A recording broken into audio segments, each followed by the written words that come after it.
Easy. It's for once, no, for NC. I have learned.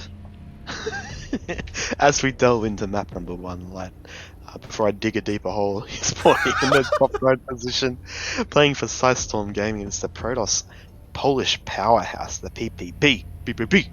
It's Gerald. And spawning in the bottom left-hand corner of Hardwire LE, we have the Finnish Zerg player himself representing Kova Esports. It's the next Gerald. It is Mixu.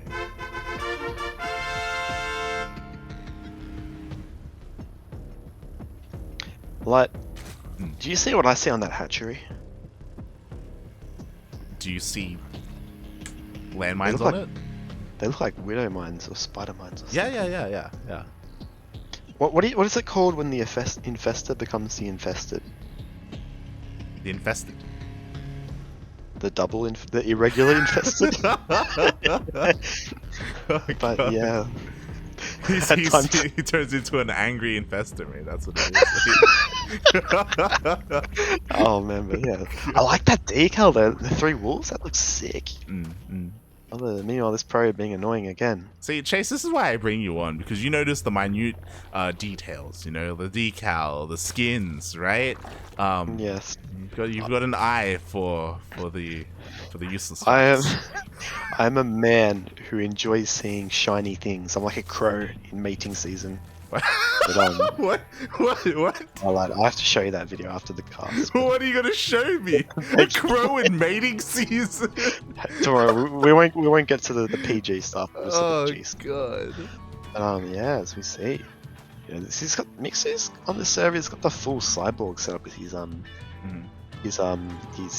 Zerg, brood. How do you feel this will affect the game going in? Do you think that cyborg drones are more effective than like full organic drones? And where do you draw the line? Like, does the cyborg drone, if its brain is 50% metal and 50% organic matter, like, is it a cyborg or is it a machine? So I think you're touching on something that's honestly pretty important, right? We were talking about the races that were remaining in this tournament earlier today, about how, there were very few Terrans and very few Zergs, but I feel like Mixu is doing a great job at representing the disenfranchised, right? There is no Terran here, but Mixu, kind of splitting himself up here with his skin, is in a way representing Terran. I'm glad you realised the importance of this concept, like, because not many people do, unfortunately. But yeah, we see even the overlook at that sick spine, man, made out of metal, like titanium alloy or something. But is gonna see this adept, the Chad metallic overlord versus the Virgin vanilla adept. Gonna go across the map. What are you saying? What are you saying? Sorry, it's the semi-finals. I'll serious it up. But god. That's just going to scout. Second adept coming in, and this is kind of a bit of a respect move from Gerald. Are you respecting seeing the second adept? We see 2 extra lings on the way. Gerald actually going to go for a bit of full. That was actually fast moving by Mixu there. So yeah, Mixu, he was kind of anticipating a shade and trying to save his kind of vulnerable worker, but there was no shade. He was juked out a little bit, but meanwhile, once again, no shade committed to here by Gerald. Back at home, he did go for a Stargate opener. We do see a second Oracle on the way. The first is already on the map, diving towards that main. And was this scouted? This was not confirmed by Mixu, but he does have a safety spore just in time. Yeah, he does indeed. Very good timing. You'll notice a lot of these elite players have their timings down pat, and they're very specific in that regard to allow as much mining as possible. Now that Ling Speed's finished, Mixu's going to feel a bit more comfortable droning up as Geralt takes his 4-minute third base. Normally, 4 minutes is the standard for Protoss to take their third in this matchup, unless they're going for a second tech behind their opening option. But we see good scout by Mixu confirms that. And we're just going to be heading into the mid game now. Yeah, pretty much. Like, there hasn't really been too much early aggression. There was no early Twilight counts or anything like that. Geralt is playing this pretty standard, unfortunately. As we do see the second Stargate on the way. For the Void Rays, we should probably be seeing a Forge any moment here as well for those cannons. Like, Geralt, he's playing this as if it was the previous patch. Yeah, pretty chill, as he may lose an Oracle here. Does keep it safe. No Spore at this third base, however, most likely because at that. Actually, this is more interesting. Like, we have a Phoenix. We do have a Phoenix, not a Void Ray on the way. First, Void Ray did come out to help clear up all these Overlords, but this is a build that's becoming a little bit more popular recently. I think it was showcased in GSL against Rogue earlier this week, if you recall. I can't remember if you were watching it. Oh, I recall it very well, Light. Let's just say, not for reasons I don't like to recall it. But yeah, we see very, Gerald, he's being very kind of aggressive here, throwing everything on the edge of the creep here. And Mixu's forced to respect this because there's 4 Adepts in the field. He can't really go and counter. And these Queens, if they're off creep, they can't really... They can't transfuse. Transfuse indeed. Meanwhile, we do have a bit of a surround here. Nicely done by these things. They do pick off one of the Adepts, but only one for the time being. Meanwhile, Gerald is able to keep the rest of them safe with the help of the Oracles. Meanwhile, Phoenix production is well underway. And I love it, right? Because of the new patch, players are kind of incentivized to play around a little bit more. It doesn't just have to be nothing but Void Rays. We have all these Phoenixes, and with these Phoenixes, we can see them move out across the map, shut down these Queens. And I understand that Beastork was trying to do something similar in his series, but Gerald's doing it in a little bit more of a refined manner. Yeah, I want to say it was the Adepts heading the main. Actually, Queen getting sniped, which is huge when you're going to this 2 Stargate Phoenix play. I want to say that the way Gerald is executing it makes a bit more sense than from what Beastork did. He got his 3rd base secured. He's taken out any scouting Overlords and then put pressure on the front to deny any scouting as well. As we see, Mixu, he's kind of in the dark completely, has no idea as his Phoenix now move across, and this is going to be a scary moment for our Finnish Zerg player. Exactly, like Mixu is finally scattered with this Overseer, but it's a little bit too late. The Phoenixes are already moving out across the map. They're finally going to reveal themselves, and what do we have to defend? The Queens are looking a little bit exposed. Phoenixes, though, they go for a couple of workers, but there we go, they go for the Queens. You know what else is exposed? Like, there's all these Overlords, and luckily Mixu, he's pulled a mini laser as his Queens get taken out, so he will be able to likely make units with this Spire that's just finished up, but this is not a great position to be in if you're a Zerg player. Yeah, a lot of these Overlords are getting picked off. 2 Queens and 2 Overlords do go down. Corruptors are on the way, so thankfully Mixu did have a Spire ready for this. Even though he didn't really know what was coming his way, he does have a response available, and this could have been a lot worse. Yeah, indeed, it could have. That does get worse indeed. And the thing is, like, you just kind of have to drone through the pain here, right? Like, there's not a lot that you can deal with. You have to remember to keep doing your injects and just keep on top of it, get the Corruptors to zone the Phoenix away. I would like to have seen this 4th base go down a little bit earlier for Gerald, but it is still a very reasonable timing. And as we see with +1 weapons on the ground on the way in Blink, and a lot of gateways too. I think he's going to go for this. He's going to pull a Zerg on our Zerg player. For a huge flex switch. I was about to say the exact same thing. I love it. Gerald, he's playing like a Zerg. He's just hard switching his tech, and he's just playing around with Mixu here, forcing a response into all of these Corruptors. Meanwhile, shout out to the Corruptor skin. It's pretty cool. They have like these little booster seats behind them. Oh, they do too. It's pretty sick. That is actually mad as hell. I love that. I've actually never seen this in competitive play, not gonna lie. I haven't seen a pro player use this skin. Meanwhile, we do have a recall as the Phoenixes were corralled into the corner. Only 1 Phoenix gets picked off, and we see that switch into the Stalkers. Thankfully for Mixu, though, he is not neglecting his ground army. Yeah, he's going to Roaches actually, and very diligent. We see he's going across with those Corruptors. He can be a bit threatening. He can sit on top of these Stargates. Just force the Phoenix to stay home, as we know Phoenix are quite delicate when it comes to dealing with Corruptors. And he might even be able to snipe a Stargate or 2, but this is the big tell light, seeing nothing from those 2 Stargates now. Expect him pump out more Roaches here. Exactly, there we go. The Stargates are depowered, but as you were saying, it doesn't even matter, mate, because we don't have a commitment into Skydoors, not anymore. The Corruptors, unfortunately, weren't able to see too much, but as you said, seeing that there was nothing being produced is a tell. Yeah, that's it too, and there's no gases at this 4th base yet, but it's fully saturated, so looks like we got a lot of gas for Gerald. He doesn't even need that gas, but High Templar coming in now. Archons, actually, yeah, he can use that gas, and Archon Stalker, not something you see very commonly in this matchup, but how do you feel it would go against Corruptor Roach? Yeah, I mean, Archon's always great against Corruptors, and so I guess he wants at least one way to help deal with them, especially because, the Corruptors, they're gonna have free reign after they clean up all these Phoenixes. Like, they can just keep harassing, keep pissing, or causing spraying down some of these buildings, some of these Nexuses, and that could be a scary thought. Meanwhile, Gerald, he's actually still taking up. Like, I thought he was gonna work towards a big push, but no, he's chilling more at home. Yeah, indeed, and I think what we'd probably see, what makes most sense logically here for Mixu is to go into Broodlords, considering he has that high corrupt account. He's actually been moving out a bit here, and actually No! both players spot out. Oh, that's a lot of Ravages that just got taken out there. Mate, at the same time, Phoenixes are going to town here in the middle line. This should never have happened. The Corruptors were left a little bit idle because Mixu was focusing on this army, and now this could be the end of all these Ravagers. Yeah, no, he's kind of forced. He can't really deal with this army, especially with Storm about to finish with those High Templar. But this is, it's good that he recognized how heavy on the ground the Stalkers he is. But you know, it's a lot to lose, especially when you lose those early on queens that stunt your lava injects. But now it looks like Gerald. I'd be surprised if he doesn't pull the trigger here. Like, Yeah, exactly. Now is the time to go. We do have 15 roaches on the way, but every single Ravager does get sniped. No more biles are going to be available here for Mixu. He does finally clean up all of those Phoenixes, and now the Corruptors have a lot to do, but is it too late? Because the army is already knocking on his front door.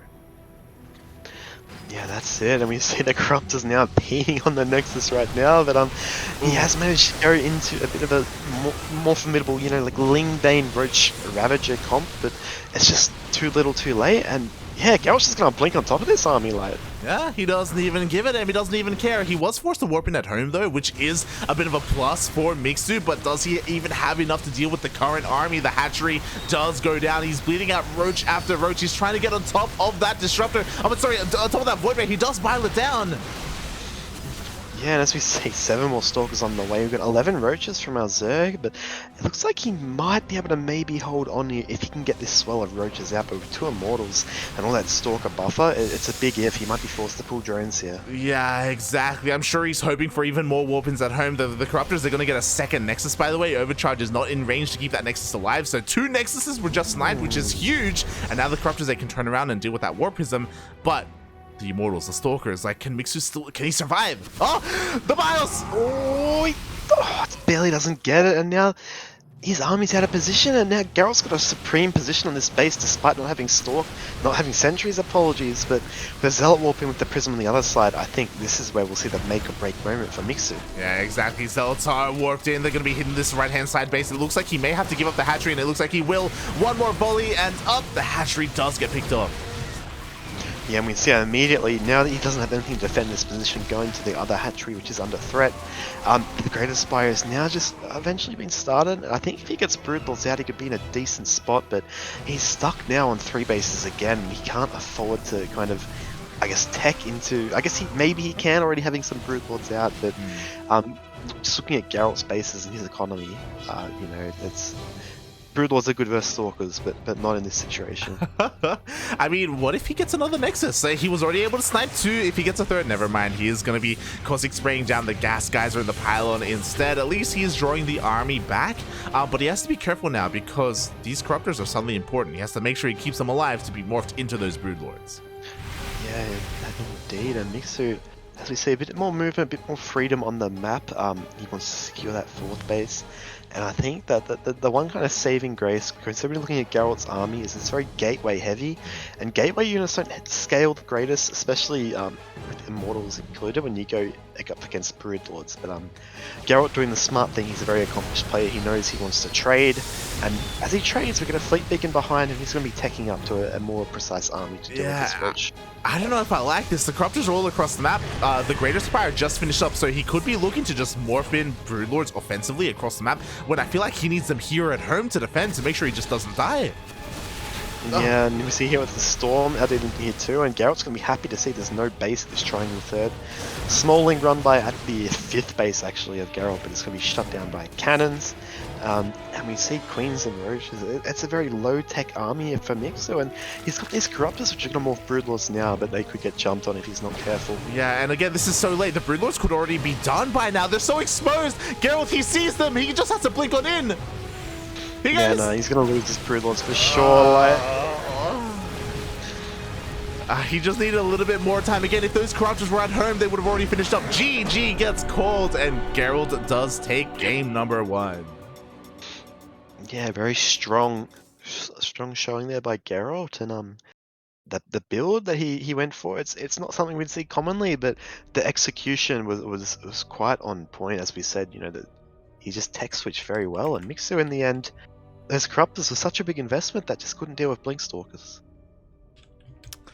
Yeah, exactly. Just far too many corruptors, and again, a lot of that came down to the fact that Mixu was in the dark. You know, he thought there were going to be void rays or carriers, or more skytoss on the way. He had no idea that there was a blink stalker switch coming until it was too late. Until he had already made all of those corruptors.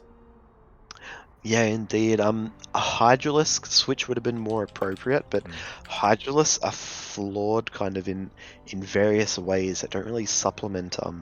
They're decent as a mid-game unit, but as we saw the situation that Mixu and Gerald were in, they just, they just wouldn't have scaled so well. So Mixu went for the safer route in corruptors, but unfortunately for him, Gerald just out-teched him and just gave him, I guess, a taste of his own medicine, should we say? Yeah, it was really, really smoothly done by Gerald. I was very impressed with how he was able to execute that switch into Phoenixes, into Blink Stalkers from there. It was very, very nicely done. I was very impressed. It was sexy, mate. It was like a crow in heat, or whatever you said. Whoa! I didn't say anything about a crow in heat, man. Just, when it's breeding season, they pick up shiny stuff to give to the Oh yeah, their loved ones. Their loved, yeah. I mean, don't you give people their crush on things like Stardew Valley style? Yeah. Anyway, here we go. Spawning in the top left position, he is the Polish Protoss player in the blue with the vanilla Nexus. Very strong. He has demonstrated so far. Can he keep it up? It is Gerald for Slicestorm Gaming. And spawning in the bottom right-hand corner of Berlingrad LE, we have the Finnish Zerg player himself representing Kova Esports. It is Mixu.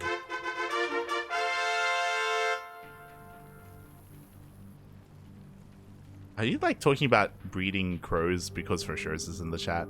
Is that what's happening? No. Come on. Before you yeah. I was just kind of saying. I'll have to show you, like. Oh, God. Birds like shiny things, okay? Yeah. I like shiny things. Yeah. I am a bird. Why do you keep betting? Why do you keep losing the shiny things? What's going on? Hey, that's. I'm not a better, okay? I am better in that regard. Oh. I bet you didn't think I was going to say that, but here we go. We've got a misplaced base. Look at this. It's actually rallied to the gas geyser in the main. Is that an angry rally because it's reddish? It's orange? I don't know. Maybe. Wait. Oh, there we go. Wait. This base is misplaced? No. It was just rallying towards the gas geyser in the main. Okay. We're good. I was like, oh my gosh. I don't think it's misplaced. Yeah, Mixu does take a pretty interesting natural base here. Obviously, it was forced because of that probe, but it is looking quite aggressive. I thought we wouldn't really see this too often anymore because of the death of the Queen Walk, but maybe he still believes. Yeah, no, I think so. Berlingrad is, as you told me, like yonks ago, it is one of the smaller maps in the pool. We do have to notice in the mineral line, no kind of minerals are taken out by the Protoss player. So it's taking this triangle third. I'm not sure how I guess I feel about it. You never want to be forced to take a base you don't normally take, but I feel like you can get to this base. I don't know. There's a lot of different ways you can come from, but. Yeah, I'm a little bit concerned just because maybe this can be abused. Now we have a Twilight Council on the way. Are we going to be seeing those glaives coming out from Geralt? We saw glaives earlier today from Beastlork, and we may see that as well here as we're still waiting for the tech of choice. Meanwhile, the Scouter Overlord, the first Overlord, is being taken out here, so Mixu once again is going to be in the dark. Yeah, that's the risk you have. He's not going to be able to get to this pillar. The Adept gets surrounded. Great little spore crawler, movement there by Mixu. But yeah, as you said, he is in the dark, and especially because we have a Robo coming up from Gerald. What you'll see a lot of Zerg players kind of do, instead of keeping that Overlord on that pillar, Dark Shine. Instead of keeping the Overlord on the pillar outside the natural, they kind of swing around the natural again and come in from this angle above the natural nexus because there's enough dead space. But we see here he's completely in the dark. Stalker in the wall And, you know, even though there's no shield barrier, it's going to be very hard to punish this from Mixu. Yeah. I mean, we do have a really nice spread of lings here, so in case an Oracle comes across the map, it will get spotted. Same with a War Prism, so Mixu will have a bit of a heads up in that regard. But outside of that, he is in the dark, as you were saying, and I'm a little bit concerned if he opts to not get detection and not throw down some safety spores. Yeah, I think just by how he's playing, he realizes it's not a Stargate. He's had a lot of units patrolling, and this is just a trademark of a very good Zerg player. You know, they know their spore crawler timings. Depths. Actually, I'm surprised how they snuck out, given you know how much vision that Mixu has. But yeah, I feel like despite you know DT's run not being scattered, he'll make some roaches here, and he should not take a bunch of damage. But Gerald, you know, this is a pretty sharp timing from him. Yeah, we do have a second spore on the way here in the natural. There's 0 detection in the main base, by the way, so oh boy, we'll see where these DTs decide to head on over. Again, there's still no detection in that natural base, so they could just slip straight into the main, and on top of all this, there is no lair, there is no mobile detection either. Up! Oh, there we go. That spore crawl is going to get taken out, Light, and I think he could just lose. He's going to try and save the spore, actually. You guys do this every day. Can he transfuse it? Oh, no! The spore does get picked up in the end, and is this going to be it? We do have another spore being relocated from that third base. He's going to be able to push these DTs away for now. Probably, I'm not sure the War Prism's in the main, and this is where it gets rough for Mixu. He's got 2 different locations to defend. Exactly, we do see a bit of a pseudos around, but the spore is still a little bit exposed. In the end, Mixu will hold on to his main base. At the same time, DTs try to head on over towards that third as the spore was relocated, but they don't head towards that third in the end. And Mixu's honestly doing a great job at defending. He even sends a link counterattack. Yeah, he does, and Gerald, he only just started that third base, and because he's been warping in zealots, he doesn't. So DTs, he doesn't have anything to defend at home, just the one zealot. But yeah, great pick up there by Mixu, and despite the you know the natural kind of getting taking a bit of damage, losing the spore, he held this really well. But we have, I'd say, disruptor drop follow up. Oh, that's what we do. We do see War Prism speed on the way, disruptors are on the way as well. This is great, especially because Mixu is going to be producing roaches, or should be producing roaches, as his army of choice for the time being. So again, a really great kind of transition from Gerald, but he wasn't really able to deal too much damage, just mainly lost mining time, to be honest. Oh yeah, and we see these Archons getting scouted by by Mixu, and we should be seeing a few roaches being added in. Some players I've noticed, they go Queen Ling to hold it. I'm not sure, I don't know if that's, you know, they just kind of focus down the War Prism and have good creep spread, but I think yeah, with the +1 missile weapons, Infestation Pit on the way though, Light, but Roach speed, so we'll probably have a Roach. What do you think it's gonna be, like Roach Swarmhost, Roach Rav, or I'd be shocked if we see Swarmhost, but I wouldn't dislike it. I'll be honest. Fast Infestation Pit, yeah. Yeah, you're not wrong. You're not wrong. I'm looking forward to see what Mixu has in store for us. If it is for that infestation, for those Swarmhosts, or if it's just to go into a faster hive. Meanwhile, the disruptors are on the way. The disruptors were scattered earlier by the Lings, so Mixu is well aware of them and he's going to be preparing for them. But here we go. The drop is here. Man, how's he going to reveal it? He's going to try to jump on these roaches here. No, just tailing it now. Roach speed not done yet, but he's trying to kind of bounce between the 2 bases. And actually, his Queen's going to get caught with the rest of the army. Yeah. One Queen does go down. There's only a handful of them left, again, available for that anti-air. A couple of Ravagers are being morphed in as well. And, oh god, this base, it's not going to finish, is it? Oh, Light, he needs to split these roaches here. If this base goes down, he loses his 7th and 8th gas geysers, and that means the fast hive will do nothing. This is a tight, important hold here. Yeah, exactly. The Biles do connect with the War Prism, so a very nice snipe there on that Prism. We do see a recall on that Disruptor in the end, and Mixu will actually hold on to his 4th. Uh-oh. Yeah, this is fantastic. Oh no, this Disrupt turns around. It's going to try and shoot. Not worth. But there we go, Light. 4th base secured, hive on the way. Yeah, beautifully done here by Mixu. I was really skeptical about this 4th base, sorry, especially because the 2 Novas did go off on the army. But Mixu, he defended. He's getting away with his tech. He's getting away with his fast infestation pit. Yeah, Light, I've got a question for you. Go for it. If you know how Terran has like Mech and Bio, Uh, If Protoss just makes Stalkers and Disruptor, is that Protoss mech? Because both are mechanical, right? oh, you've never seen Protoss Mech? Protoss Mech is when you go like quadruple Pure robo. Robo. Yeah. We've seen it actually. Thanks. Yeah, yeah, Thanks, 100%. Wow. Man, we got the VODs on our YouTube channel, mate. Shout out to Great. Skillets and Shaq D in their own respective regions. They're crazy. Great splitting here by Mixu, but these roaches are going to get popped off. Not fantastic, but not the end of the world, because now he can hit that left side base. Mate, you say not fantastic. He just sniped 2 disruptors. Like, that was Yeah. insane. I mean, that was insane, but losing the roaches. You're like, that was insane, but 5 roaches, it's not worth it, mate. So 2 disruptors. Could have recalled nah, them. mate. Oh my god. And now Gerald is completely out of position. This third base is under threat. In the end, DTs will be able to defend, but look at how many workers have gone down.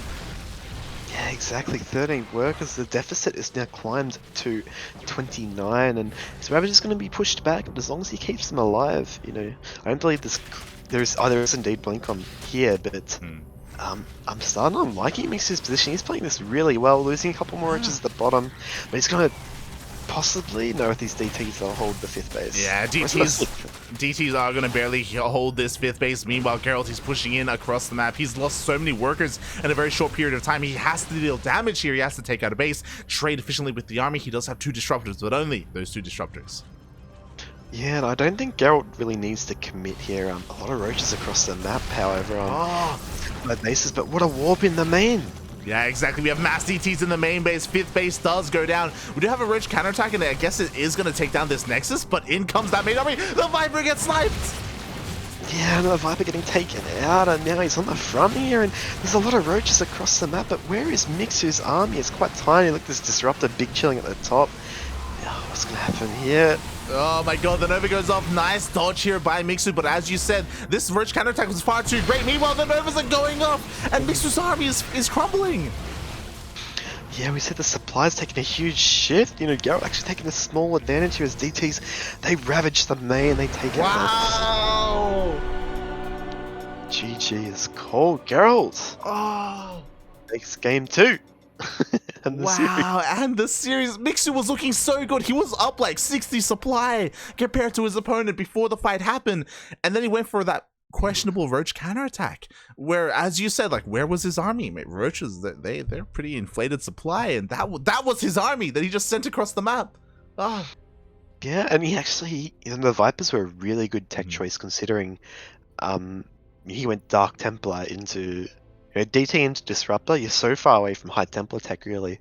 But it just, they got sniped, and he didn't really make many Vipers. He kind of rushed that tech really quickly, and in the end they did nothing because they got caught. Yeah, I'm surprised Gerald took that final engagement, but he was very decisive, and unfortunately Mixu bows out, our last Zerg player, and Gerald moves on. Yeah, congratulations to Gerald. I want to give a bit of a shout out to Mixu though, because again, he was looking in a very commanding position that game. He was sniping disruptors, he was sniping war prisms, he was defending against pushes, he was counterattacking and getting probe kills and denying nexuses as well. Like, he was performing so well that game. It's just one small mistake there towards the end, and everything just crumbled. Like, everything just fell apart in the matter of seconds, where the push hit the 4th, War Prism in the main, a DT counterattack at the 3rd. Like, there was just so much going on just at once, and just it all fell apart for our Zerg player. Oh my god. Yeah, it did too, especially when you go up against I do agree there was maybe a little bit of wrong decision making. When you're playing against a DT opener, there's always that defensive potential where it just makes it so hard to play that kind of countery at the style there. But very well played to Mixu, because Gerald is a beast in his own right, and Mixu put up a very good fight, especially in that second game. He really did. So GG, well played. If Mixu does tune into the VODs, I hope you're not feeling too bad about your performance here, because you played so damn well, especially in game number 2. There is 100% a world where you take this all the way to the ace match. Unfortunately, it's not this world, but I do hope to see you more often in our tournaments and in the coming weeks. Exactly, except for the Master Swan Open. We don't want to see you back there. You've done well since then, so keep pushing in these big tournaments. But yeah, very well played to Mixu. Thanks for signing up again, and we've got a PvP finals again. But before the PvP made, you know what time it is? It's time to do the recognition. And then have a 5-minute break. Yes, it is. For those who didn't understand that, I didn't understand it either, but we do have our random raffle. A massive shout out to Beastlork, as he is our highest placing Southeast Asian slash Oceanic player. So Beastlork does walk away with an additional 10 USD, but one other player, one out of our 11 participants, is eligible for a $5 random raffle.